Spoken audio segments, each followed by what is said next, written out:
Toby Altizer in for JP. Appreciate Chase Hughes for stopping by, giving us his insight into what he saw at the NBA Draft Combine, NBA Draft Lottery out in Chicago.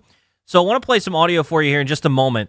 So we heard from a couple of different things, and I think it's interesting when you talk about the different things that could go down for this NBA draft and the way that the Wizards could maneuver, the way that they could make some moves.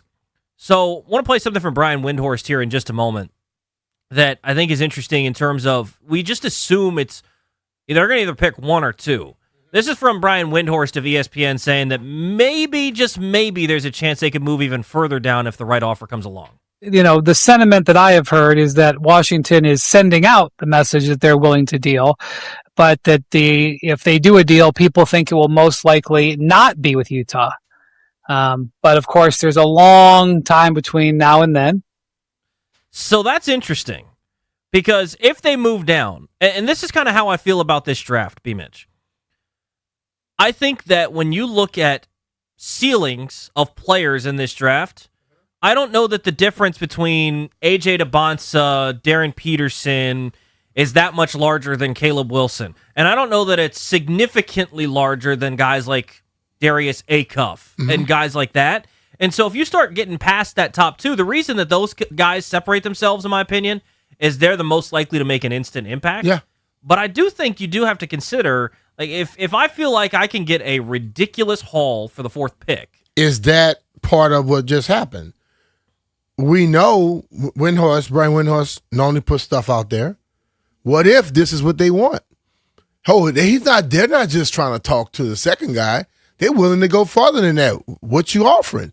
More people come out, the more expensive things becomes. I don't think it's likely that they move off the first pick, except with Utah. Mm-hmm. But from that reporting, I think it's like you're saying. I'm throwing it out there. I'm gonna find out. I want to find out what somebody's willing to offer. Because if you look behind it, we had a caller yesterday bring this up. Third is Memphis, and would you want to go after Ja Morant? I'm not that interested in Ja, to be 100% honest. I don't think they are going to be making that type of move at this point. But regardless, third is Memphis, so could they send you an offer that you would really consider? Chicago is fourth. I don't know that you're going any further than fifth, really, but the Clippers are fifth.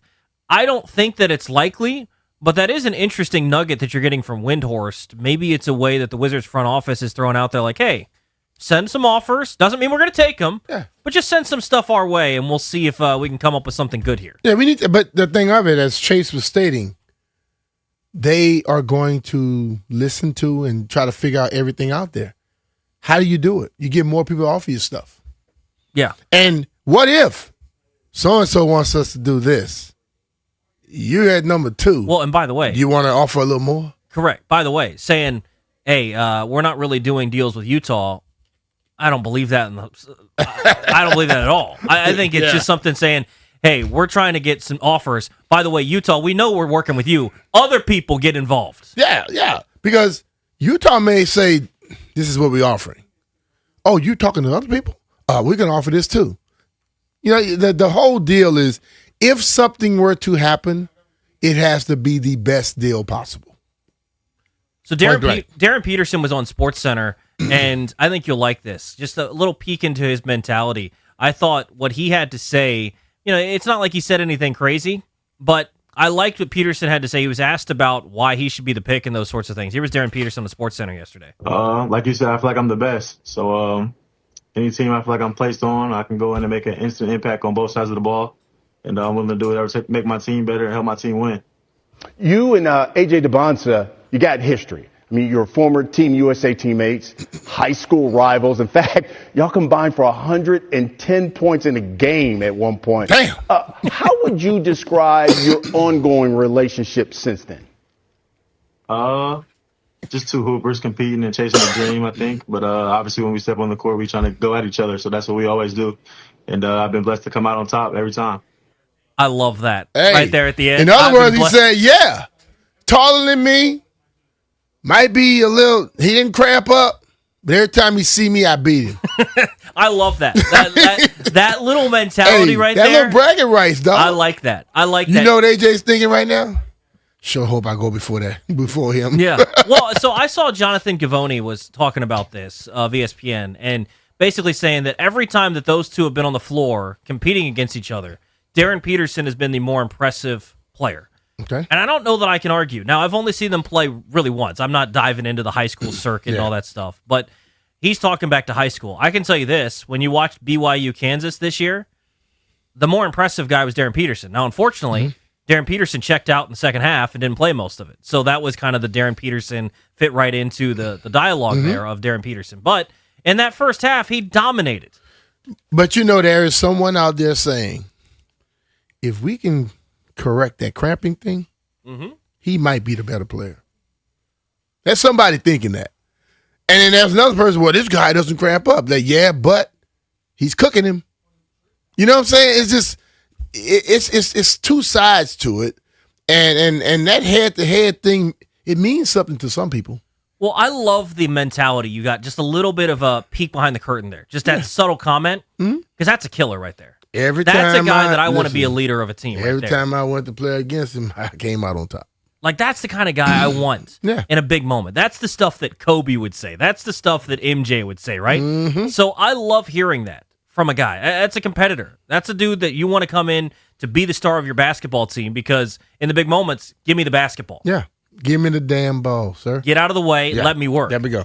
And I think when you look at Peterson, for him, he mentions, I'm going to step in and help you on both sides of the ball. That's something that is a big question about A.J. DeBonsa. There's not off-court questions, they're not injury questions or anything like that. It's just more so on the floor for A.J. Can he defend? Is he going to be an effective three-point shooter?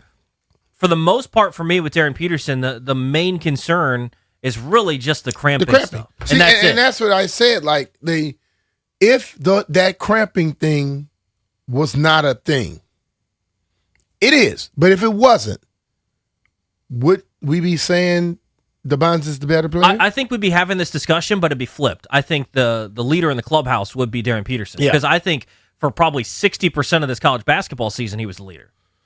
So, we go back. I played you, I cramped, but I win. Yeah. Well, and he's just... you know what I'm saying? But they won't be the one choosing. Somebody else going to choose them.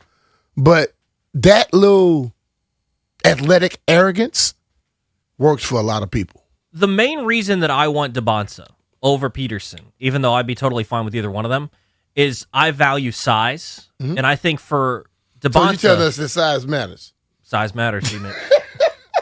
In the NBA, size matters.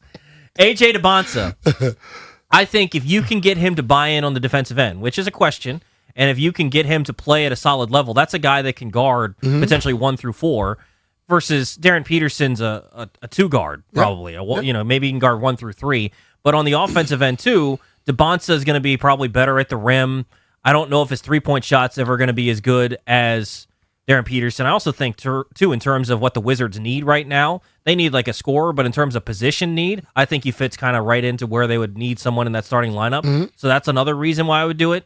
But I don't have an issue with either one of these guys. I think either one steps in, and they're going to be your potential face of the franchise going forward, and it's just about being able to develop them into being that really good player. Because I think they could be a fun team to watch next year with either one of those guys at the helm. Right now, your point guard is Trey. If Peterson were to come here, this is just hypothetical, he goes as the shooting guard, the 2. That's a hell of a duo right there. Oh, yeah. You have other guys that you see, George, I think. You look at, Trey Johnson. You got Sarr. You still got AD in the mix and all that. You can have a legitimate deal right there. I understand the size and things, but can he be that 2 and then all of a sudden when Trey's somewhere else, he moves into that PG spot? So an interesting part about this, last week we had Chase Hughes on, and I'd asked him basically, like, what do the Wizards need? Like, what is it that they need? Not in terms like position, but in terms like a trait of a player. And he said they need a scorer, just a guy that is a certified bucket getter. Either one of these guys fits that bill. Peterson or DeBonsa. Now, DeBonsa comes with less questions, but Peterson can fill it up just as good as DeBonsa. So I don't think you can go wrong with either one of them. The tough part about this draft and why this trade discussion I think is so interesting is as much as those two have separated themselves, the reason I think they've separated themselves is because I just think they're more instant impact. I don't know that it's because their ceiling is significantly higher than a Caleb Wilson or a Cameron Boozer or a Darius Acuff or any of those sorts of guys. I think it's just more obvious that when you drafted a Bonsa or a Peterson, that they step in, they're competing for Rookie of the Year, and they're hopefully getting this Wizards team to a spot where they're competing for a playoff spot next year. And I don't think... I think you just go with the best player, and that's why personally for me, I'm just not going to move off of... I'm not going to move off the first pick unless it's a ridiculous offer, and I just get my choice. Now, I do want to play some audio for you next, where a business person threw out the idea that maybe you just take the number one pick because it's better for business. I don't know that plays a lot into my thought process, but we'll play that audio for you.